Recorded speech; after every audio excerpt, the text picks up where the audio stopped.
Hi, this is John Rosenhead, the Jerusalem psychotherapist. This week's Torah and Psychology post about Yisro is titled Mind Over Mood. And I'd like to focus on the last of the Aseret Dibros, Lo Sachmod. And this means not to desire something that does not belong to you. And we can ask, how can we be commanded not to desire something? Because this is an emotion, and we can say, are our emotions really under our control? Surely emotions are just something that happens, and therefore how can we have a commandment to control something which is not under our control? And one suggestion, or one answer could be that if we have a desire for something, if we don't act upon that desire, if we restrain and we resist the temptation, then that is regarded as fulfilling the commandment of Lo Sachmod.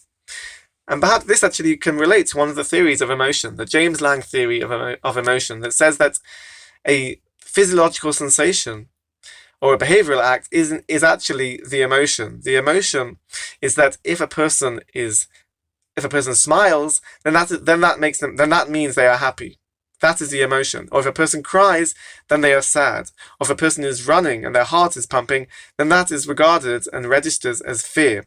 So the emotion is actually just the name that we give to the physiological sensation or the behavioral act. And this perhaps relates, we can say that if a person resists the temptation and does not act upon a desire, then that is regarded as emotional control or influencing our emotions. But the Ibn Ezra asks this very question that we're asking: how can there be a commandment to control our emotions? And he gives a parable, he gives a mashal to explain this, to answer. And he says it's like a villager looking at the princess, the king's daughter. He won't even have a desire to marry her because he knows it's beyond him, that it's unattainable. And similarly, if a person wants to grow wings and fly up to the sky, it's not possible, it's not relevant at all. Therefore, he will not even have a desire to do that. So similarly, as the Ibn Ezra says, with this commandment of Lo Sachmod, if a person on a cognitive level or perceptual level views their life through the lens of emunah, that they fully believe and trust in Hashem, and they are completely content with what Hashem gives them and believes that that is what they should have, then they will not have any desire for something which doesn't belong to them, something that somebody else has. So this suggests that the Ibn Ezra the explanation is that a person can use their thoughts or the way they think on a cognitive level to influence their emotions. And if we take all this together, we have the Ibn Ezra suggestion of cognition, and we have the James Lang theory that perhaps brings a behavioral or physiological sensation to understand emotions. All these components of emotion, behavior, physiological sensations, and cognition is the cognitive behavioral model.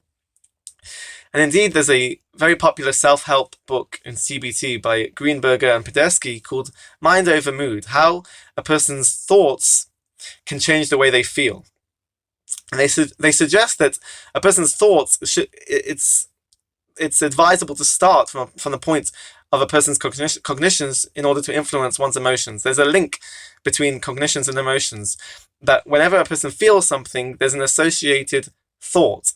For example, they give an example in their book that if a person is talking to someone and they're not looking at them, there's no eye contact, they can either think this person is very rude and that makes them angry, or this person is not interested in me and that perhaps makes the person feel sad. Or they can think perhaps the person is shy or embarrassed, and that leads to a more reasonable and balanced emotion. So we see that how a person thinks will indeed influence and change the way a person feels. And this is the suggestion of the Ibn Ezra. And this perhaps we can take as the message of Lo Sachmod, that indeed how a person thinks, and on a cognitive level, if they view their life as being fully content and happy with what Hashem gives them, this changes their perception. This is a cognitive way of thinking that is beneficial to change the way they feel and fulfill this commandment of Lo Sachmod. Have a great Shabbos and keep well.